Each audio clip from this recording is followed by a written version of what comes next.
Welcome to the section on 3D plots in matplotlib. I believe that the 3D plotting in matplotlib is still at a nascent stage. It needs to be worked much more, but we'll see what is available as at the moment. So for this, you'll have to, from this package mplot 3D, you'll have to import this function access 3D, and it is in the MPL toolkits package. Okay, you can use either a notebook or a Qt. I find Qt interface much better.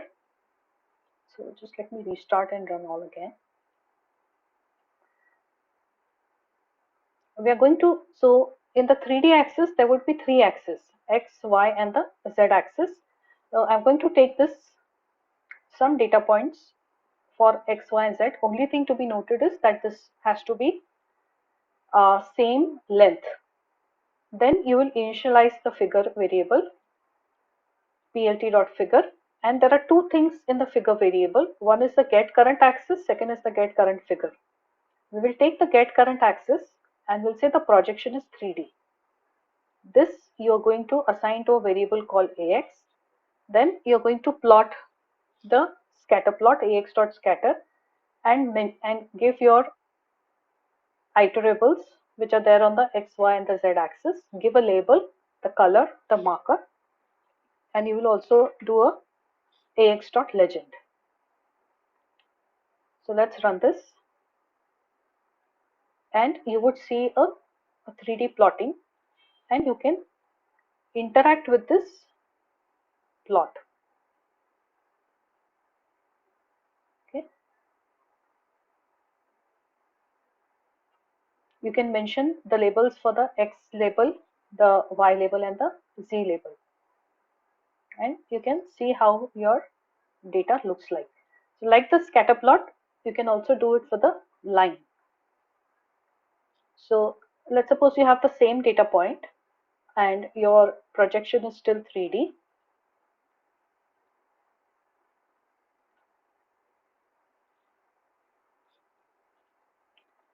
So instead of a scatter, I am going to say plot. It will plot line between X, Y, and Z.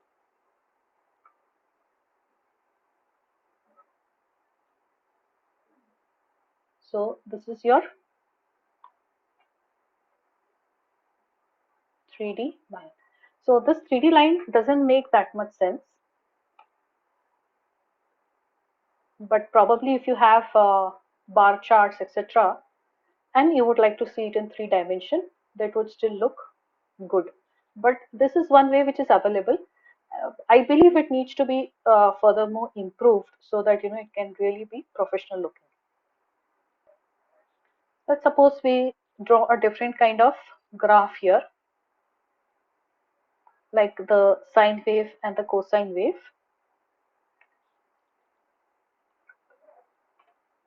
So you have a figure, you get the current axis, say projection is 3D. This is very important. You need to say projection is 3D. And now what are my x, y, and the z variables? So you have a variable theta between between -4 to 3.14. Okay, with this many data points. So -4 into 3.14 and 4 into 3.14, 100 data points between this range. And your z is between -2 to 200, and your r data point is this variable raised to 2 plus 1. So I'll just show you how this curve will look like. Let me import numpy.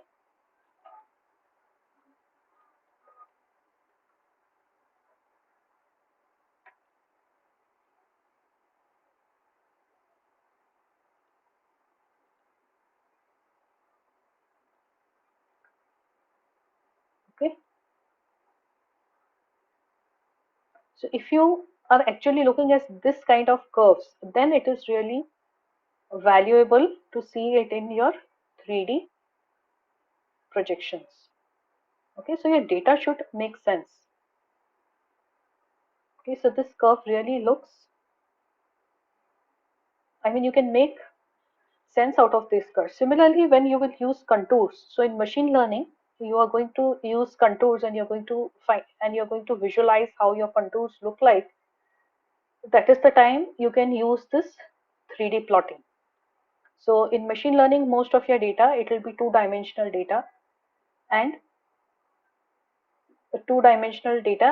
you will have a third dimension as well, so that you can look at, so your basically your decision contours you can view as 3D, and then you can make sense of your decision contours. So this is much more useful in scenario where your data is really in a 3D format. Okay, I hope this helps. I hope this course have helped you, and all the data files will be available to you, and I look forward to see you in the next course.